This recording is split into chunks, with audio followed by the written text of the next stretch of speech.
네, 안녕하십니까. 목동종로학원 여지영 선생님입니다.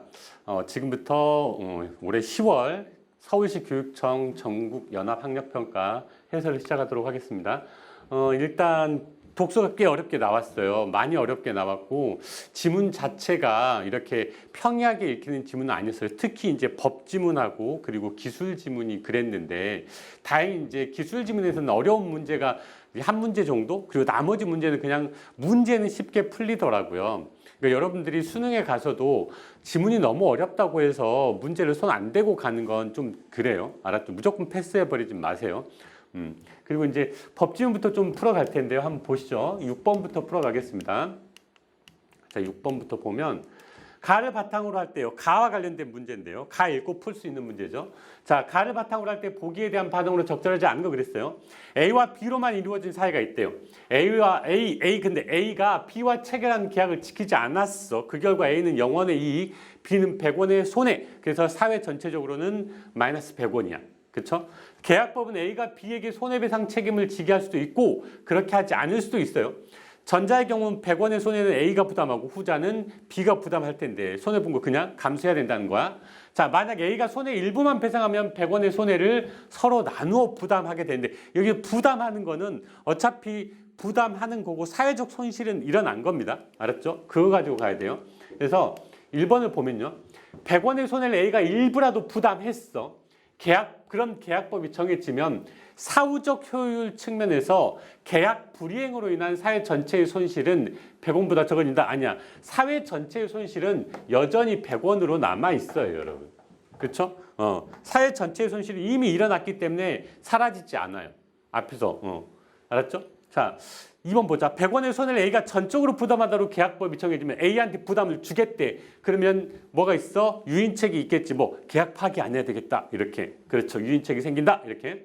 계약법이 어떻게 정해지든 A가 계약을 지키지 않는 사건이 발생했다면 사회 전체 후생은 계약법의 영향을 받지 않고 그냥 마이너스 100원. 여기서 그랬잖아요. 그렇죠? 마이너스 100원 일어났다고요. 자, 4번. 계약법이 A의 의사결정에 영향을 끼쳐서 계약이 이행됐대. 그러면 계약법은 사회 전체 후생 감소, 100원이라는 감소를 막는 방법이 될 수 있는 거야. 자, 계약법이 A의 의사결정에 영향을 끼치지 못한다면 계약법은 계약 미이행 사건 자체를 방지하지 못한다. 이건 너무 당연한 이야기고요. 그렇죠? 네. 다음 7번으로 가보겠습니다. 자, 가의 사전적 효율이니까요.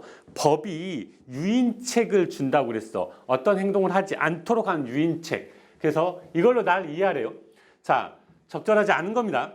자, 법원의 과실 판단에 오류가 있더라도 조건 나에서도 계속 오류가 20% 있었잖아요. 그렇죠? 제1종도 그렇고 제2종도 그렇고 다 20%가 오류가 있었어. 그럼에도 적정한 사고 방지 주의 수준에 관한 유인책이 발생할 수 있다. 그렇죠?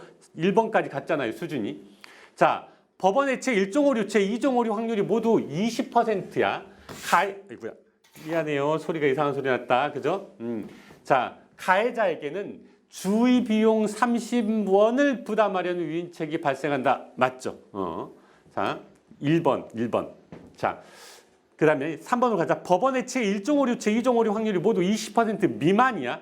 가해자에게는 주의 비용을 60원을 부담하려는 유인책. 근데 아니야. 지금 가해 비용 30원을 부담하려는 유인책하고 60원을 부담하려는 유인책이 있을 때 그때 피해 비용은 기대 피해 비용은 20원하고 10원이었단 말이죠. 그리고 여기에다가 20% 곧 0.1을 해주는 거지. 여기도 0.1을 해줘서 여기가 뭐가 나왔어? 4가 나와서 34 이렇게 됐을 거고 여기는 2를 더해주니까 62가 나온 거 아니에요. 근데 이미 여기에서 크기가 결정돼 있어. 이게 아무리 낮아져도 이게 더 유리해요. 그쵸? 그러니까 어느 쪽으로 60원을 부담하는 유인책이 발생할 수는 없습니다. 어떻든 간에 이게 더 커요. 주의 비용이 너무 커서요. 아시겠죠? 네. 자, 이렇게 3번 답인 거 알았고요. 4번 가자. 자, 법원의 제1종 오류, 제2종 오류 확률이 모두 40%라면 가해자에겐 주의 비용을 들여서 사고 확률을 낮추려는 유인책이 발생하지 않는다고 1번으로 가버린다. 그러니까 1번이래. 그 첫 번째로 가버린다고 그랬습니다. 첫 번째로. 자, 법원의 제1종 오류, 제2종 오류 확률이 모두 20%에서 40%로 가면 유인책이 발생하지 않으니까 적정 주의 수준에 따라 행동할 유인책은 발생하지 않습니다. 그렇죠? 네. 8번으로 가보겠습니다. 그러니까 8번 문제가 되게 까다로울 수 있는 문제인데 정 안 되면 보기에서라도 힌트를 잡아야 돼요. 뭐라고 했냐면 자, 일단 가해자의 사고 방지 수준을 주의 수준을 뭘로 유도하기 위해서 몇 번째? 제1수준, 제2수준, 아니 1수준, 2수준, 1수준이었어. 0수준, 1수준, 2수준. 아, 본문 한번 다시 가볼까요, 여러분? 본문. 자, 이거였어, 이거. 자, 1수준, 사고방지 수준이 0수준, 1수준, 2수준 이렇게 있었잖아요. 그쵸? 이렇게 있는데 법원은 1수준으로 정하고 싶대. 그러니까 본문에 따라서 우리는 1수준으로 가야 해. 그리고 본문 내용 자체가 전부 1수준으로 지금 수렴되게 돼 있단 말이에요. 그러니까 우리는 일단 1수준이어야 해. 자, 1수준이야. 여기가 1수준. 자, 그런데 이제 이 뒤에가 문제야. 되게 어려웠어. 자, 유도하기 위해서는 0수준의 기대사고 비용인 60원에 곱해지는 확률을 높이든가 1수준의 기대사고 비용인 20원에 곱해지는 확률을 낮추면 되는데 자, 60원에 곱해지는 확률은 무엇을 범하지 않을 확률이다? 이거 잘 보여요, 안 보여요? 잘 안 보이죠, 사실은. 이제 사실 이렇게 가야 돼. 그건 어떻게 가야 되냐면 60원에 그러니까 이거는 지켰어, 안 지켰어? 안 지켰어. 주의를 하지 않았어. 지금 0수준은 주의해야 안 해? 주의 비용 전혀 없고 1수준은 주의 비용이 있어. 그렇죠? 근데 자, 주의 비용이 주의를 하지 않았지. 그러니까 맞는 거야. 그렇죠? 맞는 거야. 뭐가? 가설이. 그래서 그 가설을 받아들이면 돼요. 그래서 80을 곱하면 돼요. 근데 여기는 맞지 않은 거야. 왜? 주의를 기울였는데도 사고가 났으니까 가해자는 주의를 기울이지 않는다 이랬잖아. 가해자는 법을 준수하지 않는다 이렇게 됐잖아. 근데 주의를 기울였는데도 사고가 났잖아요. 그래서 잘못된 가설을 받아들이게 된 거거든요.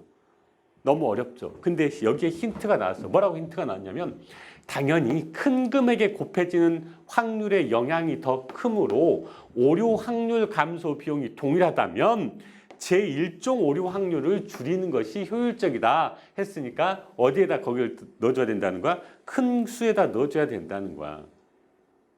이해됐나요? 그래서 어떻게 돼야 돼? 2번이 돼야 돼. 그쵸?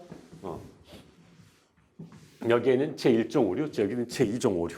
이렇게. 그래야 이렇게 돼요. 보세요. 자, 제1종 오류를 범하지 않을 확률 이렇게 범하지 않을 확률 그리고 여기서는 20원에 곱해지는 확률은 제2종 확률을 범할 확률 이런 식으로 되는 거예요. 아시겠습니까? 문제가 되게 까다롭게 나왔어요. 아주 까다롭게 나왔는데 여기서 이제 힌트를 잡았어야 돼요. 여기 힌트. 알았죠? 네. 자, 다시 갑시다. 다시 다음 문제로. 자, 그 다음 문제로 가보면 11번을 봅시다. 자, 윗글이 비판적 합리주의였거든요. 자, 비판적 합리주의는 어떤 거였다? 자, 진리 도달할 수 있다, 없다? 진리를 도달할 수는 없다. 다만 진리에 가까이 갈 뿐이다. 가까이 갈 뿐. 그쵸? 이게 핵심이었어. 이게 핵심이었으니까 한번 가봅시다. 자, 물질의 존재와 무관하게 공간은 항상 같은 상태라는 과학이론이 그 지위를 확고히 있던 시기에 아인슈타인은 이 과학이론으로 설명할 수 없는 현상을 새로운 가설로 설명하고자 했습니다. 그래서 아인슈타인은 태양처럼 질량이 큰 물체는 주변의 공간을 왜곡한다는 가설을 세웠고 이후 에딩턴은 일식이 진행된 동안 어떤 별의 사진 찍었더니 아인슈타인 말고 에딩턴이 이 사진들을 분석한 결과 일식 때의 별빛 위치가 일식이 아닐 때의 별빛 위치와 다르다는 걸 알게 됐대요. 빛이 휜 거야. 그렇죠? 이를 토대로 에딩턴은 이 별빛은 태양에 의해 왜곡된 공간을 따라 휘며 진행한 것이다 라고 휘며 진행했다. 뭐 많이들 우리 독서 지문에서 많이 봤던 내용이죠. 자, 그럼 이거 가지고 문제를 풀어봅시다. 자, 아인슈타인의 가설은 거듭된 반증의 시도로부터 꾸준히 살아남는다면 참된 진리에 도달합니까? 진리에 도달할 수는 없다고 그랬어요. 가까워진다고 그랬지. 그렇죠? 자, 태양처럼 질량이 큰 물체에 의해 공간이 왜곡된다는 아인슈타인의 가설이 제시되자마자 즉시 바뀌어? 아니, 즉시 버려지진 않는다고 그랬어요. 본문에서. 자, 일식때 별빛이 휘지 않고 진행해. 휘지 않고 진행해. 그러면 아인슈타인이 했던 거하고는 정반대되는 내용이야. 반증 사례죠. 그렇죠? 그러면 지위를 잃을 겁니다. 하나로도 잃게 돼요. 자, 물질의 존재와 무관하게 공간은 항상 같은 상태라는 과학 이론은 에딩턴에 의해 확실히 반증됐습니다. 반증. 그래서 과학적으로 유의미한 이론이라 할 수 없다. 아니야. 반증 가능성이 있으면 일단 유의미하긴 하다고 했습니다. 유의미하긴 하다고. 그랬으니까 할 수 없군이 잘못됐죠. 됐죠? 5번 갑시다. 에딩턴의 사진 분석은 아인슈타인의 가설이 참된 진리에 도달했음을 알게 할 수는 없지만 기존 과학이론이 성립하지 않는다는 것을 확실히 알 수 있게 하겠군. 이렇죠. 그래, 참된 진리 도달했는지 안 했는지는 몰라. 이거는 도달할 수 없다고 그랬으니까. 하지만 기존 과학이론이 성립하지 않는다. 확실한 반증은 됐다. 이렇게. 됐죠? 네. 다음으로 넘어가 보겠습니다. 다음 문제도 조금 까다로운데 이 문제는 크게 설명할 게 있는 게 아니라 뭐 본문 내용을 해석하는 거니까요. 이것 때문에 그래요, 여러분. 5번이 답이죠. 5번이 어디 틀렸는지를 볼까요? 자, 5번 선택지 먼저 읽어봅시다. 문제 상황을 해결하기 위해 새로운 가설을 지지하는 사례이다 이랬거든요. 한번 봐요, 여러분. 시험할 수 있는 사례 여기인데 자, 앞에서부터 읽어봅시다. 자, 비판적 합리주의는 기존 과학이론으로 설명할 수 없는 사실의 관찰로부터 새로운 과학이론이 시작된다고 봤어. 자, 이때 기존 과학이론은 즉시 버려지고 기존 과학이론을 수정하여 쓸 수는 없습니다. 즉시 버려지고 수정해서 쓸 수는 없어. 한동안 간다는 거야. 과학자들은 기존 과학이론으로 설명할 수 없는 사실이 발견된 문제 상황을 해결하기 위한 가설을 새로 수립하고 가설을 시험하는 거야. 그러면 가설을 지지하는 거, 반증하는 거. 앞에서 분명히 그랬어. 반증 가능성을 시험한다고. 그렇지? 그러니까 이거는 반증해야 돼. 뒤에 가면 더 잘 읽습니다. 빨리 보세요. 만약 그러한 사례가 관찰되지 않는다면, 곧 반증 가능한 사례가 관찰되지 않는다면 잠정적 과학이론의 지위를 부여받는다. 과학이론으로 인정을 해주겠다는 겁니다. 그러니까 이게 발견되지 않아야 되는 거잖아. 사례가 발견되지 않아야 되는 거니까 이게 지지하는 사례면 안 돼. 뭐 반증 사례여야 해. 아시겠죠? 네. 그래서 몇 번이 아이고야, 이게 계속 소리 낼 것 같아요. 치울게요. 자, 이게 문제 사항을 해결하기 위해 세운 가설을 지지한 사례가 아니라 반증 사례다라고 해줘야 돼요. 반증 사례다. 아시겠죠? 그러니까 이제 이런 게 여러분 왜 이걸 해주냐면 그냥 이것만 쓱 보고 시험할 수 있는 사례, 지지하는 건가? 시험은 보통 지지하는 거니까요. 그렇죠? 이렇게 문맥을 안 보고 밑줄만 봐버리면 답이 안 보여요. 사실은 이 문제 그러면 큰일 나요. 알았죠? 그러니까 첫 번째 볼 때 답이 안 보인다. 그러면 문맥적인 의미를 반드시 살펴봐야 돼요. 문장 전체를 보라는 뜻이에요.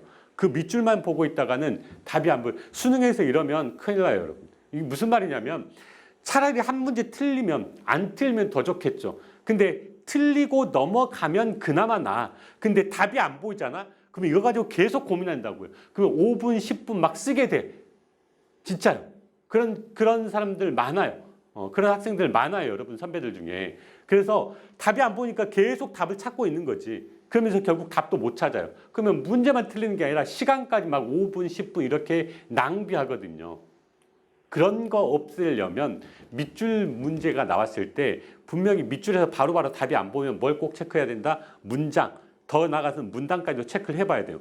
물론 답이 안 보이면 바로 넘어갈 줄도 알아야 되고요. 포기할 줄도 알아야 되고요. 자, 그 다음에 이제 아까 말했던 어려웠던 15번 문제로 가보겠습니다. 자, 15번 가기 전에 A 한번 볼까요, 여러분? 자, 00이나 11을 송수신한 대신 P와 동일한 규칙의 확인 부호 Q를 한 번 더 덧붙여 XPQ에 해당하는 3비트 단위의 전송 부호 000과 11 중 하나를 송신한다고 가정해 봅시다. 여기까지 뭐 읽어가죠.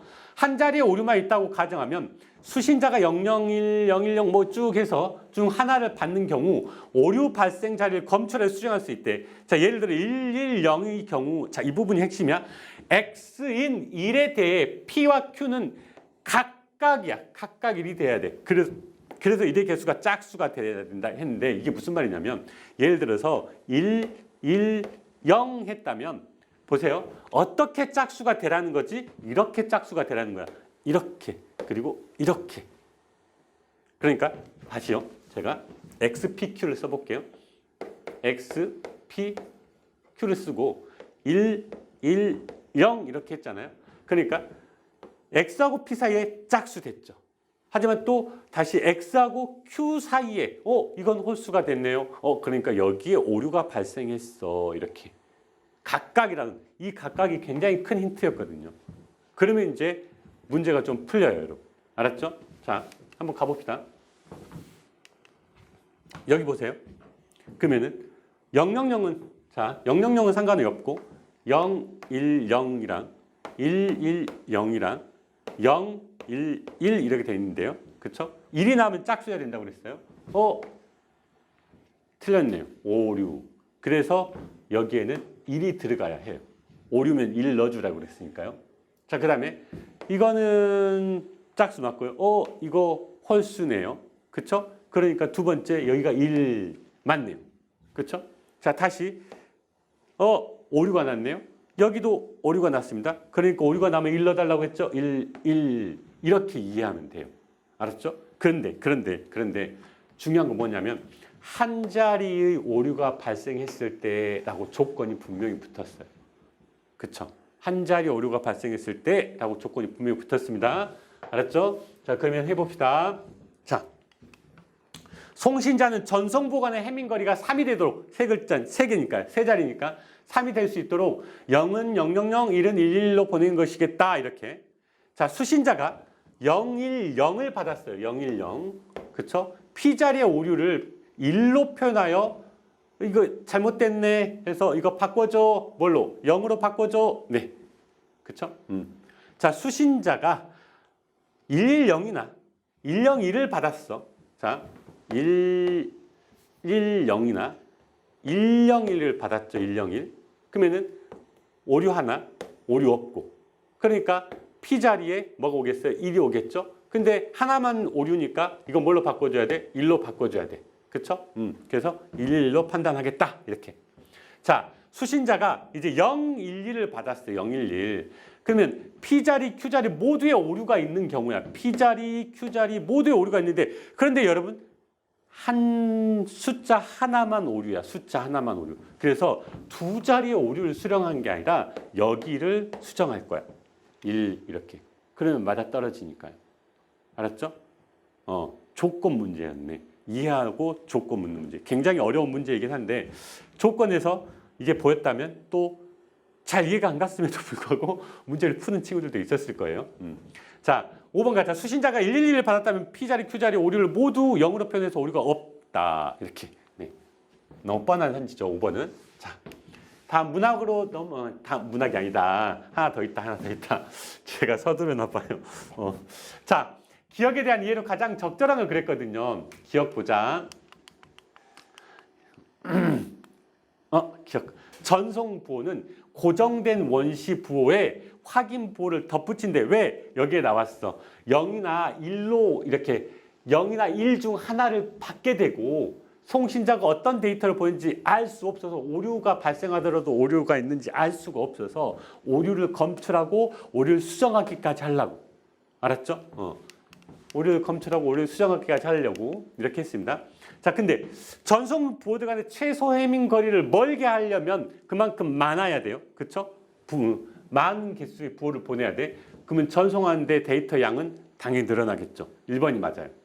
자, 전송보드 간의 최소 해민거리가 1이야, 1. 그러니까 0과 1 이렇게 된다고 그랬습니다. 0과 1. 그러면 이걸로는 오류 검출이 불가능하다고 했죠. 방금 읽었잖아요. 자, 두 전송보의 같은 자리에 같은 문자의 개수가 많아 일치한다는 거죠. 일치하지 않는 게 해민거리라고 그랬으니까 그러면 해민거리가 멀어지지 않습니다. 우리가 가까워요. 자, 덧붙이는 확인부호가 많아져요. 그러면 해민거리가 멀어지겠죠. 최대 해민거리는 멀어집니다. 자, 전송 보드 간의 최소 해민거리가 가까워졌어요. 최소 해민거리가 가까워졌다는 건 자릿수가 줄어들었다는 거예요. 그러니까 전송 효율은 높아집니다. 데이터가, 왜냐하면 데이터 양이 줄어들 거니까 효율은 높아집니다. 이해하시겠죠? 네. 자, 그러면 진짜로 이제 문학으로 넘어가 봅시다. 문학으로. 자, 문학으로 넘어가 봐요. 자, 처음에 명어름이 나왔네요. 자, 명어름인데 명어를 보면서 밝은 달에 대해서 을풀음자거든요.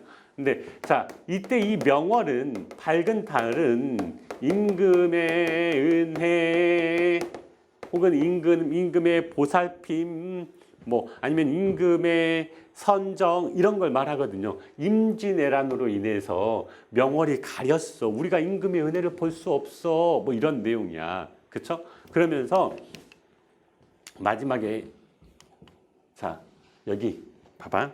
여기서부터 보자. 혼자 앉아서 금작경을 닦아내요. 거울이야.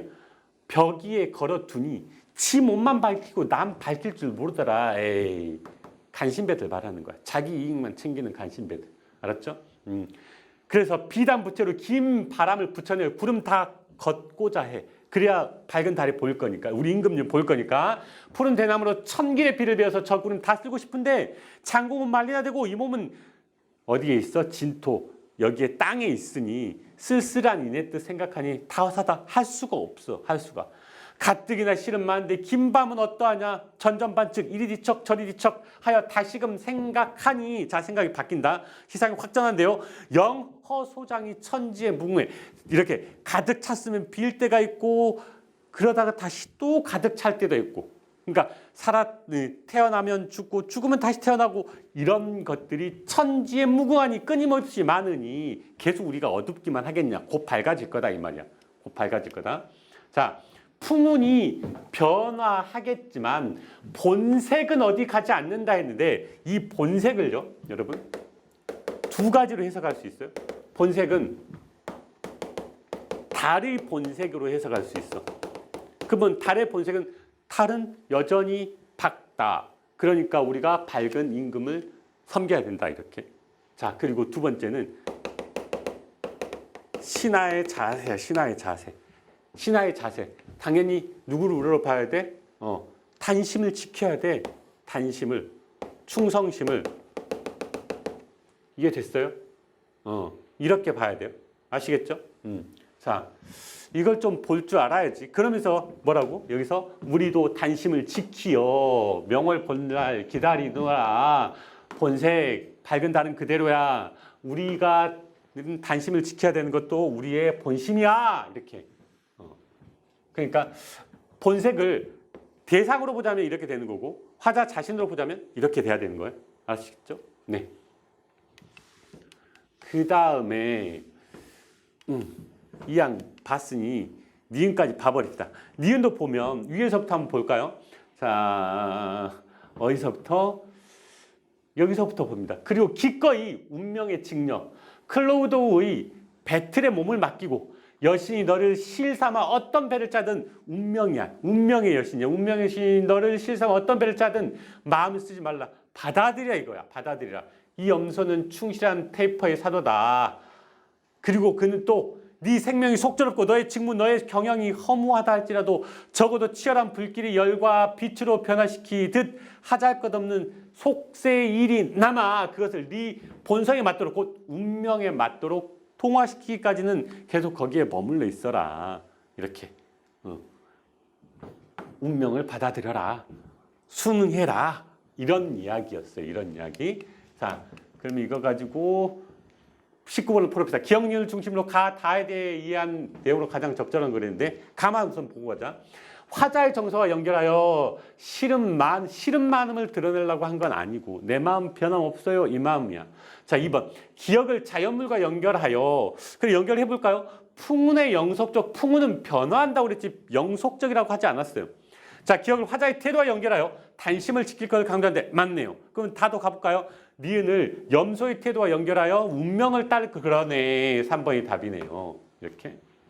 이런 식으로 문제 풀어가는 연습하세요. 알았죠? 두 개 다 1번부터 두 개 다 잡지 말고 일단 하나 기억만 쭉 하다가 기억이 맞으면 옆에까지 보고 계속 가서 또 기억이 맞으면 옆에까지 보고 이런 식으로 문제풀이를 해가시기 바랍니다. 네. 자, 22번으로 가보고 있습니다. 22번 보면 자, 보기를 바탕으로 나를 감상한 내용으로 적절하지 않은 거 그랬어요. 자, 전란의 경험이 바탕이 된 가와 나는 부정적 현실에 대한 안타까움이 형상화된 작품인데 임금이 피랑길에 오른 참담한 현실을 달이 구름에 가려졌다. 우리 한 거예요. 그렇죠? 나는 인간이 본받을 만한 속성을 지닌 대상으로 바위를 인격함으로써 바람직한 가치 회복을 희구하는 마음 이렇게요. 자, 그럼 이걸로 가죠. 긴 바람을 붙여서 이 구름을 걷고자 하는데 명월을 보고 싶어서 그래서 현실을 극복할 수 있기를 바란다. 이렇게 맞네요. 자, 명월 볼날 기다리는 노라라고 한 것을 통해 임금에 대한 그리움과 임금이 선정을 베풀 수 있기를 바라는 마음. 그치. 밝은 달 봤으면 좋겠네. 이렇게. 자, 3번. 곧게 선 저 얼굴 바위야. 고칠 적이 없어. 변함없어. 타견징을 계속 꿋꿋이 딱 서 있다는 거야. 인간이 본받아야 할 바람직한 품성. 꼿꼿하게 굳세게 살아라 이런 거야. 자, 4번 보자. 심술궂은 뜬구름이 가리고 떼구름 미쳐난다 해서 전란으로 인한 상황이야. 근데 구름 깊은 골짜기에 구경거리 많다 했는데 구름 깊은 골짜기 한번 그 부분을 볼까요, 여러분? 여기 봐. 타견 직립하니 저거 본받을 만하다마는 뭐라고? 구름 깊은 골짜기에 바위들이 이렇게 많이 있다는 걸 본받을 만한 바위가 많이 있다는 걸 알 사람이 있어 찾아오랴? 힘을 다해 오르면 귀한 구경거리가 많은데 왜 안 오는지 모르겠다. 이 바위들을 보고 본받아야 될 텐데 이렇게. 그러니까 여기서 말하는 구름 깊은 골짜기에 구경거리 많다고 한 것은 전란하고는 전혀 상관이 없습니다. 가는 맞아요. 근데 나는 전혀 상관이 없어요. 자, 가의 희미한 한 빛이 점점 아득하여 온다는 것은 안타까움이죠. 그렇죠? 사람이면서 이 돌만도 못하랴 돌만도 못한 사람들이 많다는 거니까 이것도 안타까움이네요. 네, 그렇죠? 네. 자, 다음 현대시로 가보겠습니다. 현대시로 가보면 현대시도 이제 문제 위주로 좀 볼 텐데요. 보면 봅시다. 문맥을 읽어야 돼요. 혹은 문장만 보지 말고 단어만 보지 말고 문맥 전체를 읽어야 된다는 이야기를 좀 하고 싶어서 그래요. 자, 가에서는 고향을 떠나 힘겨운 삶을 살던 화자가 자신을 부르는 힘에 이끌려 귀향을 하게 되지만 고향이 자신이 생각했던 고향과 거리가 있음을 깨닫고 다시 그것을 떠날 수밖에 없는 상황이야. 없는 상황이라고. 그러면 보죠. 자, 처음부터 봐봐. 하얀 밭꽃이 오들막을 덮고 당콩 너울은 하늘로 기어 올라도 고향아 이 여름이 안타깝다. 무너진 돌담도 그렇고 황폐한 상황인데 고향이 이미 온 것 같죠. 지금 상황이. 도로 위에 앉았다 섰다 성가신 하루해가 먼 고개로 숨고 소리 없이 생각을 들이는 어둠의 발자취. 나는 은혜롭지 못한 밤을 또 부른다. 이 밤이 절망스럽다라는 거야. 그러면 지금 떠나기 전일까 돌아온 후일까? 좀 더 가보면 도망하고 싶던 너의 아들 이렇게 나와서 이제야 과거 이야기가 나오네. 그치? 도망하고 싶던 너의 아들 가슴 한 구석이 늘 차가웠길래 고향아 돼지굴 같은 방 등잔불은 돼지굴 같대 방이. 그런 등잔불은 밤마다 밤새도록 꺼지고 싶지 않았지 잠 못 들었다는 거야. 고향을 떠나고 싶어서. 드디어 나는 떠나고야 말았대. 곧 얼음 녹아내려도 잔디풀 푸르기 전 마음에 불꽃을 거느리고 고향을 떠나고 싶다는 그 온갖 그 마음 불꽃 하나 거느리고 멀리로 낯선 곳으로 갔더니라. 갔었어. 여기까지 이제 갔다는 이야기가 나오지. 그러나 너는 부드러운 손을 가슴에 얹은 대로 떼지 않았어. 내 곳곳을 헤매어 살길 어두울 때 빗돌처럼 어두커니 거리에 섰을 때 고향아 너의 부름이 귀에 담겨짐을 막을 길이 없다. 계속 고향이 생각났다는 걸 이렇게 말하는 거야. 너의 부름이 내 귀에 계속 들렸다는 건 고향 생각이 계속 났다는 거야. 돌아오라 나의 고향이 마치 말하는 듯한 말투네. 그치? 돌아오라 나의 아들아 까치 둥줄이 있는 아카시아가 그립지 않느냐. 돌아오라고 한 거지. 배암장어 꼬먹던 물방앗간이 새잡이 하던 버들방천이 구체적인 지명이 나왔어요. 구체적인 공간이 나왔어. 너는 그립지 않나? 아롱진 꽃그늘로 나의 아들아 돌아오라라고 고향이 말해. 그래서 나는 그리워서 모두 그리워 먼 길을 돌아왔는데 버들방천에도 가고 싶지 않고 물방앗간도 보고 싶지 않고 옛날 고향이 아닌 거야. 그치? 고향아 가슴에 가로눈 가시덤불 돌아온 마음에 싸늘한 바람만 분다. 자신의 마음을 가시덤불 싸늘한 바람으로 표현했습니다. 1년에 나온 내용 그대로지. 이 며칠 미칠 듯이 살아온 내게 다시 너의 품을 떠나려는 내 귀에 한마디 아까운 말도 속삭이지. 이제 말도 하지마. 나 미련 없이 갈 거야. 내겐 한 걸음 앞이 보이지 않는 슬픔이 물결치고 하얀 것도 붉은 것도 너의 아들 가슴에 피지 못해 꽃이 피지 못했어. 내 마음은 여전히 어때? 가시덤불이고 싸늘한 바람이야. 그래도 고향을 떠날 거야 라고 말하고 있는 겁니다. 고향아 꽃은 피지 못했다 라고 단정적으로 나 떠날 거야 이렇게. 그러면 이제 이걸 가지고 가에서 화자가 고향아 꽃은 피지 못했다 라고 한 것은 되돌아온 고향이 화자가 생각했던 고향과 거리가 있는 세계다. 그치? 자, 나에서 화자가 내 망막인 어머니와 할머니 실루엣만 남았다라고 한 것은 자신의 근원인 모성적 세계를 그리워하겠다. 어머니, 할머니 계속 그렇게 그리워하는 거. 자, 3. 가에 마음의 불꽃은 화자가 고향을 떠나면서 아픔을 느꼈음. 아픔을 느꼈던 걸 이렇게 표현한 게 아니라 고향을 떠나고 싶은 마음을 불꽃을 가지고 갔다고 그랬으니까요. 마음의 불꽃을 가지고. 그 전에 일어났던 마음의 불꽃을 가지고. 그래서 아픔을 느꼈다고 보긴 힘들고요. 자, 새파란 불꽃을 뿜는 불은 고향을 떠나고자 하는 열망. 이건 아니야. 그냥 그 주막집의 분위기뿐이었어요. 그렇죠? 자, 내 곳곳을 헤매어 살길 잘못 읽어드리겠어요? 내 곳곳을 헤매어 살길 어두울 때도 했는데 고향을 벗어난 곳에 사다가 느꼈던 삶의 힘겨움, 살 길이 어두웠다 이렇게 맞네요. 자, 5번까지 확인하고 넘어갑시다. 5번을 보면 가에 너의 부름이 귀에 담겨진 고향을 떠나자가 계속 고향의 부름에 이끌렸다. 고향 생각이 났다. 이렇게 가야 되겠죠. 네. 다음 가자.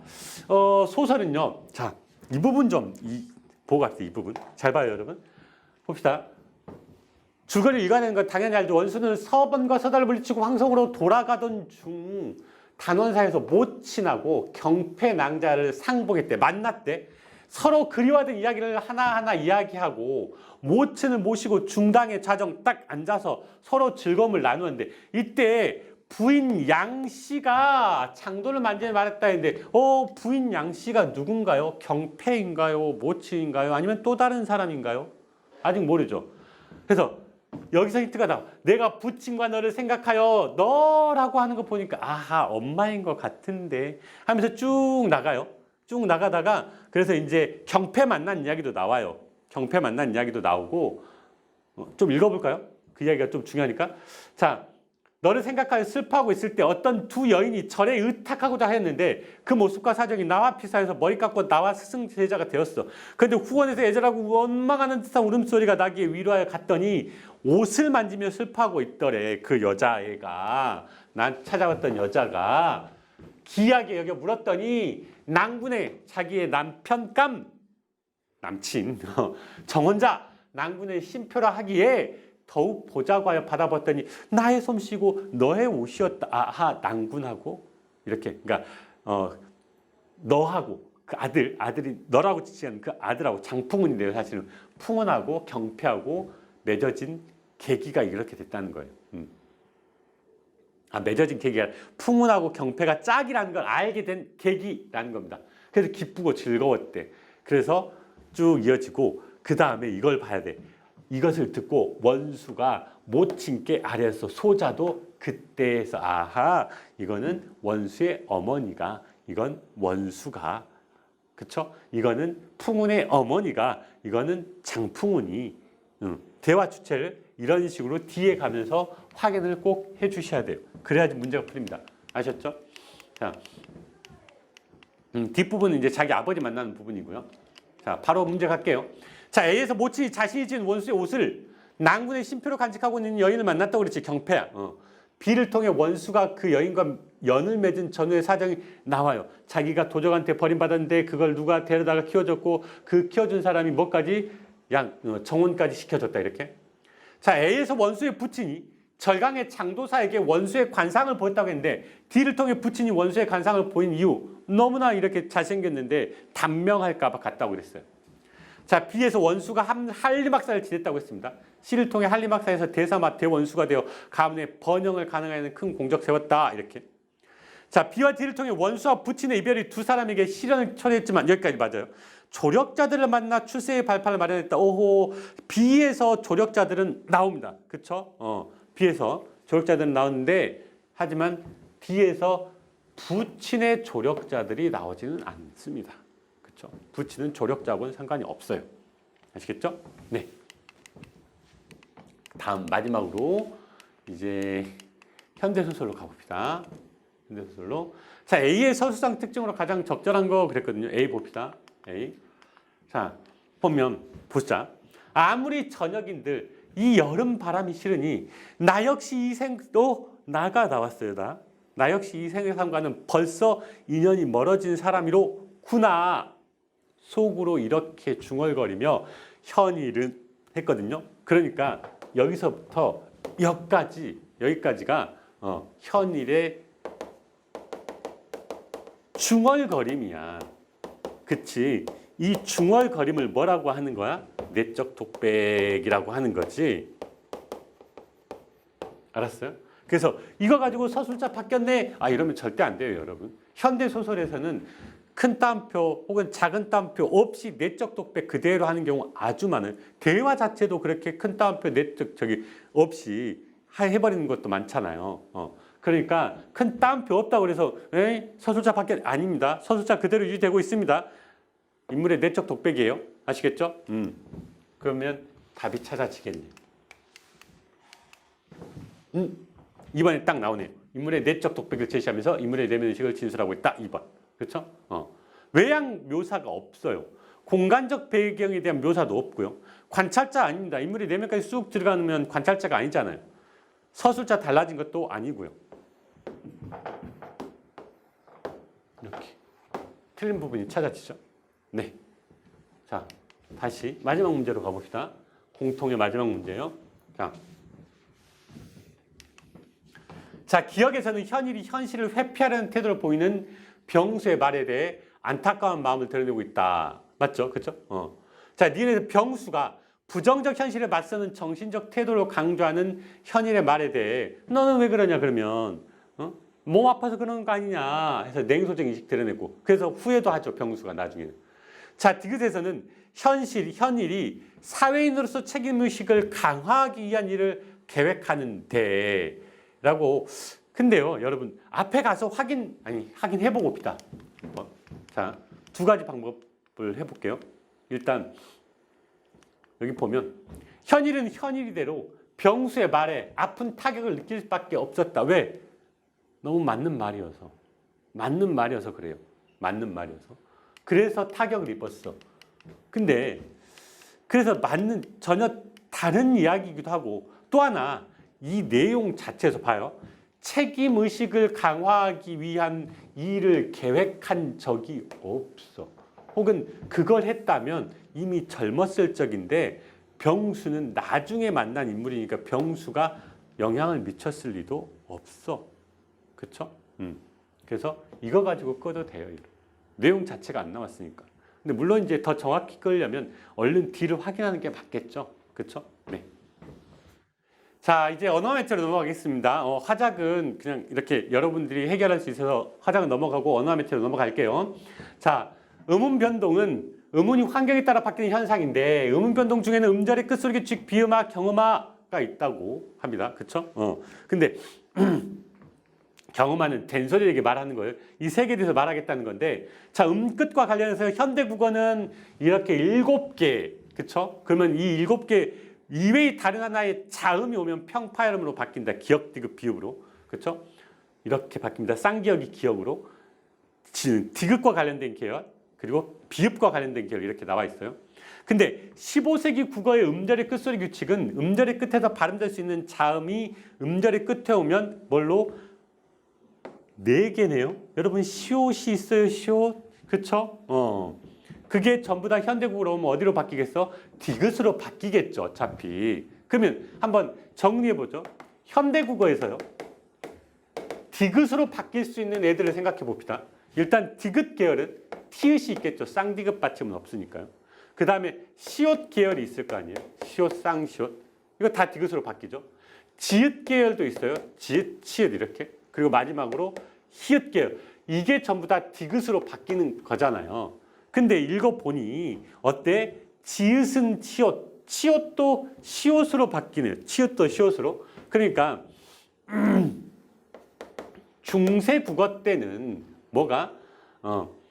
지읒이나 치읓은 뭘로 바뀌었다? 시옷으로 바뀌었다. 아니, 그리고 시옷이나 쌍시옷도 당연히 시옷이었겠죠. 이게 이제 문제 풀 때 굉장히 큰 단서로 작용하니까요. 자, 이렇게 된 건 그때 뭐 이렇게 발음돼서 그렇다라고 나왔습니다. 자, 다음 가죠. 다음으로 비음하는 평파열음이 비음 앞에서 동일한 종, 위치, 비음으로 바뀌는 건데, 그렇죠? 평파열음이라고 그랬습니다. 평파열음, 뭐 기역, 디귿, 비음만이에요. 기역, 디귿, 비읍. 자, 15세기 국어에서 비음하는 현대 국어에서만큼 활발하게 일어나지는 않았고 디귿의 비음화가 일어나는 경우가 대부분이야. 디귿, 디귿, 묻노라 이렇게. 한편 15세기 국어에서 비음하는 현대 국어에서와 마찬가지로 음절 끝소리 규칙이 일어난 후 실현되기도 했는데 티읕이 디귿되고 비음화 일어나고 히읗이 디귿되고 비음화 일어납니다. 그러니까 여전히 디귿으로 된 건 어때? 이거 2개밖에 없네요. 그쵸? 여전히 디귿으로 된 것. 얘는 어떻게 시옷으로 됐으니까 비음 안 일어나겠죠. 그쵸? 자, 그래서 티읕과 히읗이 디귿으로 바뀌는 비음화가 실현된 건데, 그런데 현대 국어와 달리 또 15세기 국어에서는 비읍의 비음화는 드물게 확인되고요. 기역의 비음화는 일어나지 않았다 했는데, 오호, 그럼 여기도 하나 또 이걸 1번 해보고 2번 해서 기역 비음화는 일어나지 않았다 특징이네. 그쵸? 자, 다음 가자. 자, 마지막으로 경험하는 된소리 얘기야. 평음이 일정한 조건에서 경험으로 바뀌는 현상인데 현대국어의 경험하는 평파열음 뒤의 경험화 기역경 만나는 거야. 혹은 기역디귿 만나는 거 국밥이 그 얘기입니다. 자, 어간 끝 니은미음 뒤의 경험한데 이 어간 끝 니은미음은 뭐냐면 품에 안다 하면 우리가 안다라고, 머리를 감다 하면 감다로 소리 나는 이거 이야기하는 겁니다. 알았죠? 이거 이야기하는 거예요. 자, 리을로 끝나는 한자어. 리을로 끝나는 한자어가 뭐냐면 갈등, 일시 이거야. 그리고 디귿, 지읒으로 시작하는 한자어가 결합할 때 갈등, 일시 이렇게 물질 이거 말하는 겁니다. 자, 리을 뒤에 경음화. 또 관형사 영어이 리을 뒤에 할 것 이렇게요. 경험화 등인데 국밥, 더듬지, 발달할 것을 이렇게요. 한편 15세기 국어에서는 갈대처럼 관형사형 어미 리을 뒤에서의 경험화가 흔히 일어났대요. 근데 평파열음 뒤에 이 경험화는 일어났을 것이라고 추측만 하는데 나타나진 않고, 비음으로 끝나는 영혼 어간에서는 일어나는 경험화는 나타나지 않았고, 한자어에서 유음 뒤 경험화는 확인되지 않는다. 오호. 그러면 세 번째 뭐? 니음, 미음으로 끝나는 용언 어간 뒤 비음화는 나왔다, 안 나왔다? 안 나왔다. 이렇게. 한자어도 비음화 안 나왔다. 이렇게. 그러면 세 가지 정리했네요. 그럼 이거 가지고 문제를 가봅시다. 자, 보죠. 자, 15세기 국어의 건난은 디귿의 비음화가 일어난 예일 것이고, 맞죠? 자, 현대 국어와 달리 15세기 국어에 막노라에서는 비음화가 일어나지 않았다. 그치? 기역 비음화 없었다라고 했으니까 맞아요. 자, 현대 국어 기역 이응, 니, 디귿, 니은, 비음, 미음은 동일한 조미체의 평파일음 비음에 해당하는 쌍. 뭐 이거는 너무나 뻔한 이야기고요. 우리 기본 지식이죠. 자, 15세기 국어에 안개, 감고에서는 모두 어미의 평음, 기역이 경음, 기역으로 쌍기역으로 바뀌지 않았다. 옳지. 이거 말하는 거야. 알았죠? 예를 들어 빚을 안게 되다 하면 우리가 안게라고 하잖아요. 근데 안 일어났다고 했으니까 안게, 그리고 머리를 감고가 아니라 머리를 감고 이랬다는 거예요. 자, 15세기 국어에 전노라 빛나다에서는 모두 음절의 끝소리 규칙하고 비음하고 순차적으로 어디 해볼까요? 히읗은 어떻게 되겠어요? 디귿으로 바뀌겠죠. 이렇게. 그러니까 다시 비음화가 일어나서 이렇게. 하지만 이걸 봅시다, 여러분. 치읓이 뭘로 바뀐다고 그랬어요? 시옷으로 바뀐다고 그랬죠. 치읓이. 그러니까 이 빛나다 같은 경우는 어떻게 바뀔까? 평파이름이 아니죠. 그러니까 비음화는 일어나지 않습니다. 빛나다 이렇게 해야 돼요.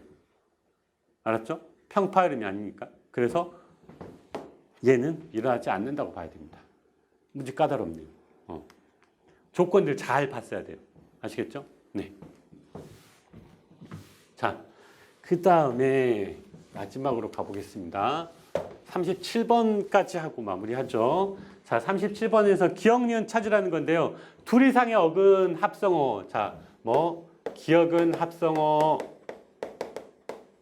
그쵸? 자, 그리고 그 다음에 니은을 볼까요? 접사가 어근 뒤에 붙어서 어근의 품사를 바꾸어 주나요? 네 라고 했으니까요.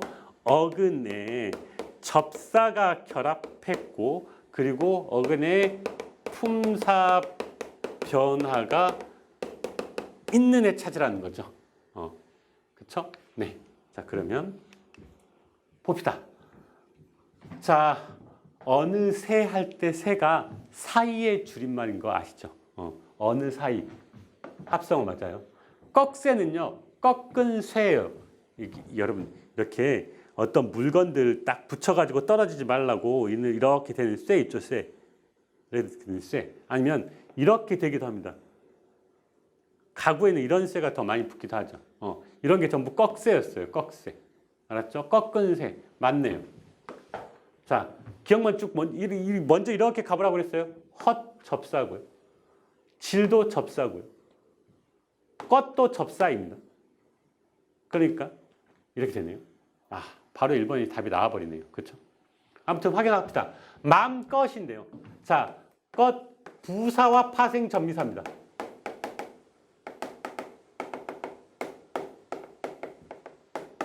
자, 마음은 원래 명사죠. 근데 마음껏 먹다 이러면 어떻게 돼요? 옳지, 이렇게. 마음껏 먹다. 양껏 먹다 이렇게. 지우개도 지우에 개 붙어서 동사가 뭐가 됩니까? 명사가 됐습니다. 그래서 명사가 부사된 거고 동사가 명사된 거고요. 그렇죠? 이건 접두사가 붙었고요. 그렇죠? 네. 여기까지요. 네.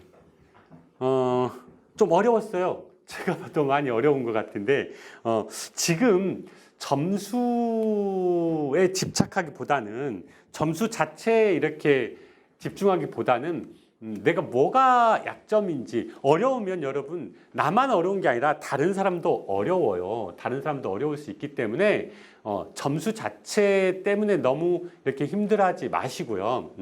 그냥 내 약점 파악하고 혹은 내가 실전에서 이런 문제가 나왔을 때 어떻게 풀겠다 이거에 좀 초점을 맞춰서 네, 복습을 하시고 오답도 하시면 좋겠습니다. 네, 해설은 여기까지 하겠습니다. 수고하셨습니다.